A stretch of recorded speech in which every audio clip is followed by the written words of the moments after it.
Hello guys, welcome back to my YouTube channel Mahima Hooda Commerce Tutorial. So in this video, I'm going to start the subject Cost Accounting. It is actually the subject of BCom Honors second year and BCom Pass third year. Without wasting any time, let's start. जो ये मेरी video है regarding cost accounting, इसमें actually I am going to cover 4 topics. Cost accounting meaning plus techniques of cost accounting, its principles and elements. So I'm going to cover 4 topics in this video. Cost accounting meaning first, techniques of cost accounting, principles of cost accounting and elements of cost accounting. Now what actually cost is? Cost क्या है? It is the expenditure incurred in production of goods and services. Goods को manufacture करने के लिए और services को provide करने के लिए हम जो भी अमाउंट मनी की टर्म में स्पेंड कर रहे हैं, that is our cost. Now cost accounting क्या है? इट इज़ द टेक्निक और प्रोसेस ऑफ एसर्टेनिंग कोस्ट. ये एक टेक्निक है, एक प्रोसेस है जिसके थ्रू हम अपनी कोस्ट को एसर्टेन करते हैं, निकालते हैं. नाउ टेक्निक्स कौन कौन सी हैं कोस्ट अकाउंटिंग की? First, historical costing. Second, standard costing. Third, marginal costing, absorption costing, direct costing and uniform costing. So we'll discuss all one by one. The first technique is historical costing. Historical costing में हम क्या करते हैं? We consider only the historical cost. अब historical cost, as the name suggests, it is the cost which was incurred in past. जो past में incurred हुई थी वो कोस्ट हमारी हिस्टोरिकल कोस्ट है. तो हिस्टोरिकल कोस्टिंग टेक्निक में सिर्फ और सिर्फ ऐसी कोस्ट को कंसीडर किया जाता है which was incurred in past. It is also called as, historical cost is also called as postmortem cost. इसको हम पोस्टमार्टम कोस्ट भी कहते हैं. Next technique is standard costing. Standard costing का मीनिंग समझने से पहले हमें ये पता होना चाहिए कि what actually the standard cost is. Standard cost क्या है? स्टैंडर्ड कोस्ट का मतलब है प्री डिटरमाइंड कोस्ट. अब प्री डिटरमाइंड मतलब जो अभी इनकर्ड नहीं हुई है, ऐसी कोस्ट, उसके इनकर होने से पहले ही हमने उसको एस्टिमेट किया है. एक्चुअली अब हम करते क्या हैं?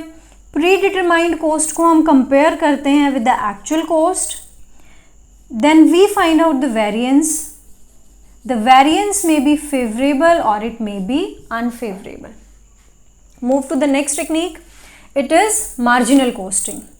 अब marginal costing का मीनिंग समझने से पहले हमें ये पता होना चाहिए कि हमारी एक्चुअली जो बेसिक कॉस्ट होती है, जो मेन कॉस्ट होती है, वो 2 तरह की होती हैं. एक होती है हमारी फिक्स कॉस्ट, दूसरी होती है हमारी वेरिएबल कॉस्ट.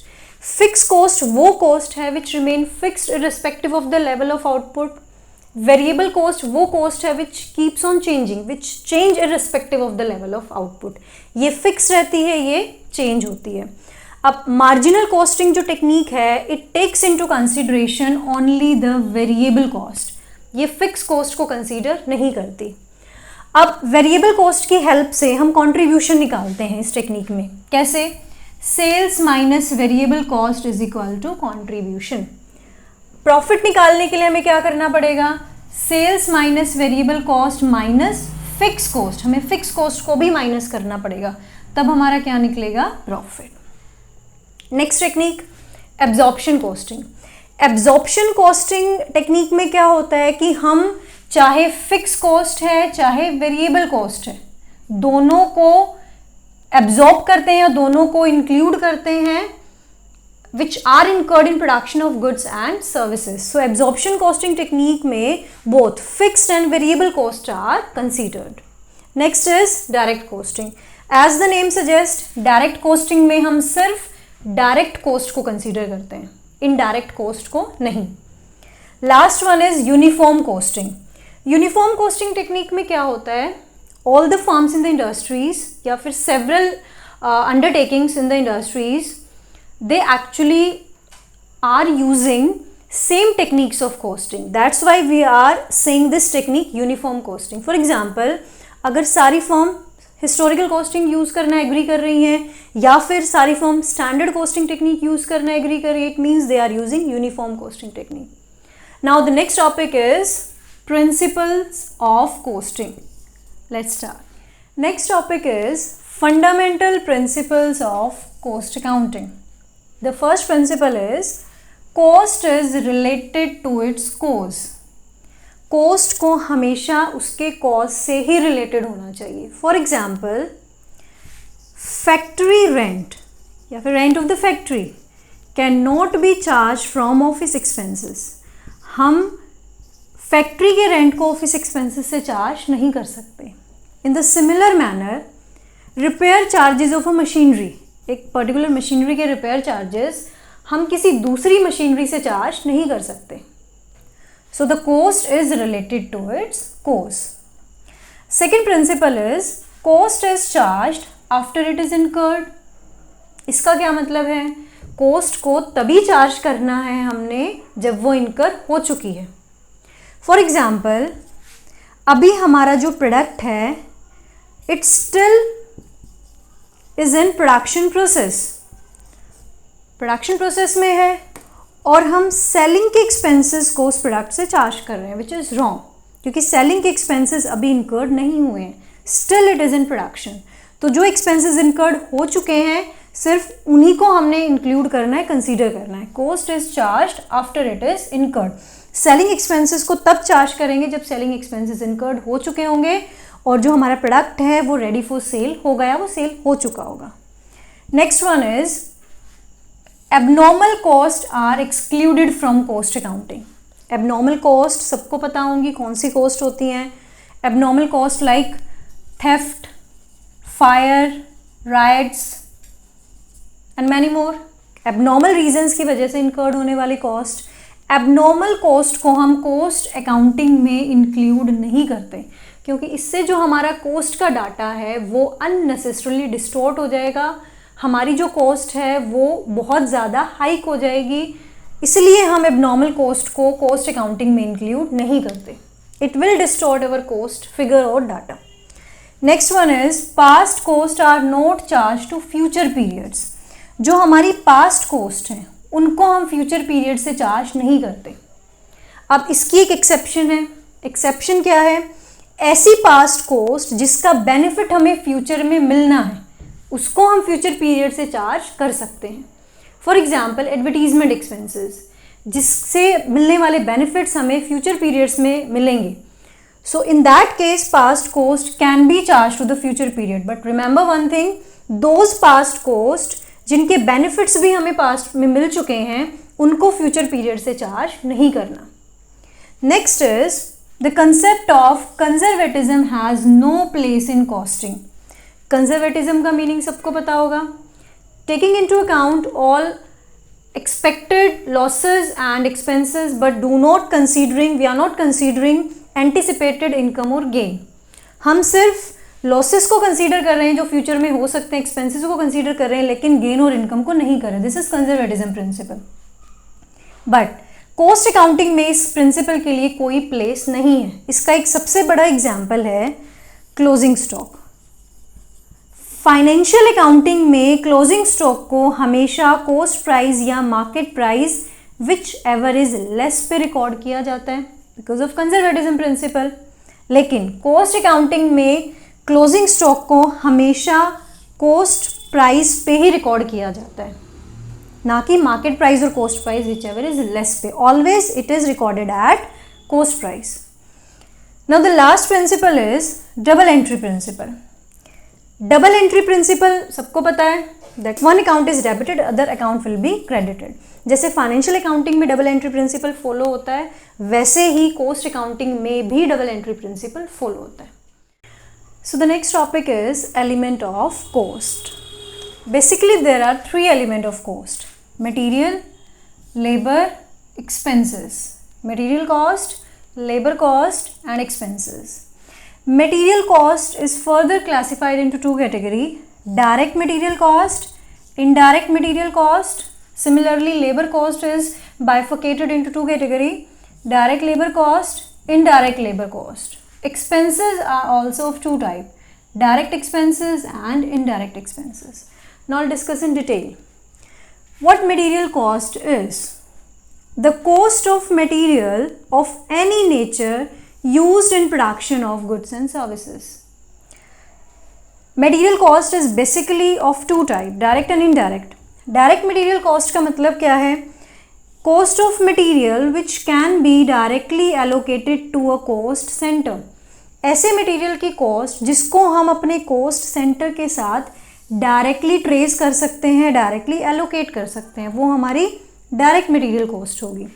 इससे reverse, cost of material which cannot be directly traced or allocated to a cost center, वो हमारी indirect material cost होगी. अब यहाँ पे एक वर्ड मैंने बार बार यूज़ किया है, cost center. इसका क्या मीनिंग है? cost center का मीनिंग है जिसकी भी हम cost निकाल रहे हैं. It may be a product, it may be a service, it may be a batch, it may be a job, it may be operation, it may be a contract, it may be a process, it may be anything. So जिसकी भी हम cost निकाल रहे हैं वो हमारा cost centre है. तो अगर हम ऐसे मटेरियल की कॉस्ट जिसको डायरेक्टली ट्रेस किया जा सकता है फाइनल प्रोडक्ट के साथ, वो डायरेक्ट मटेरियल कॉस्ट में आएगी, और ऐसी कॉस्ट जिसको डायरेक्टली ट्रेस नहीं किया जा सकता वो इनडायरेक्ट मटेरियल कॉस्ट में आएगी. For example, take the example of this white board. अब हमें डायरेक्टली देखने से पता चल रहा है कि इस वाइट बोर्ड में जो प्लाई बोर्ड यूज़ हुआ है वो इसकी डायरेक्ट मटेरियल कॉस्ट में आएगा. लेकिन ऐसा तो है नहीं कि सिर्फ प्लाई बोर्ड से वाइट बोर्ड बना है, और भी बहुत सारे मटेरियल यूज़ हुए होंगे. नट एंड बोल्ट जो यूज़ हुए हैं, इसके अलावा जो फेविकोल ग्लू यूज़ हुई है जो डायरेक्टली विजिबल नहीं है, डायरेक्टली जिसको हम ट्रेस नहीं कर सकते विद द एंड प्रोडक्ट और फाइनल प्रोडक्ट, तो वो हमारे इनडायरेक्ट मटेरियल कॉस्ट में आएगी. I think it is clear. Now move to the next topic, labour cost. Labour cost का मीनिंग क्या है? Labour cost include payment made to the employees. अब एम्प्लॉयज़ जिनको हम पेमेंट कर रहे हैं, जो वेजेस सैलरी हम उनको पे कर रहे हैं, those employees may be temporary और may be permanent, it doesn't matter. So labour cost include all type of wages, salary, remuneration, incentives, fringe benefits pay to the employees. May be employees may be temporary और permanent. Labor cost is also of two types, direct and indirect. Now what is direct labor cost? Cost of wages of those workers who are readily identified with the cost center. जैसा material के case में था कि जिस material को हम directly trace कर सकते हैं एंड प्रोडक्ट के साथ, वो डायरेक्ट मटेरियल कॉस्ट में आएगी. ऐसा ही वेजेस के साथ है कि ऐसे वर्कर्स की वेजेस जो डायरेक्टली या रेडीली आइडेंटिफाई हो सकते हैं कॉस्ट सेंटर के साथ, वो हमारे डायरेक्ट लेबर कॉस्ट में आएंगे, और जो डायरेक्टली आइडेंटिफाइड या रेडली आइडेंटिफाइड नहीं हो सकते विद द कॉस्ट सेंटर, वो हमारे इनडायरेक्ट लेबर कॉस्ट में आएंगे. Let's take an example of college.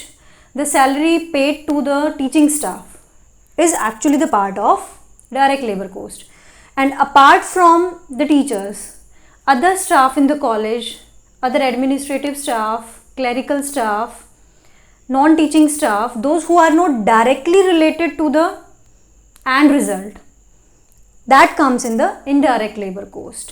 Clear? Now the next one is expenses. Expenses क्या है? मटेरियल और लेबर के अलावा जो भी मॉनेटरी टर्म में हमने स्पेंड किया, that comes under the heading of expenses. Expenses are also of two type, direct expenses and indirect expenses. अब डायरेक्ट एक्सपेंसेस कौन से हैं? Expenses other than direct material cost and direct labour cost. Direct material को, direct labour को छोड़ के जो भी एक्सपेंसेस बच गए जो डायरेक्ट हैं, वो हमारे डायरेक्ट एक्सपेंसेस में आएंगे. और इनडायरेक्ट मटेरियल और इनडायरेक्ट लेबर को छोड़ के जो भी हमारे एक्सपेंसेस बच गए हैं, वो हमारे इनडायरेक्ट एक्सपेंसेस में आएंगे.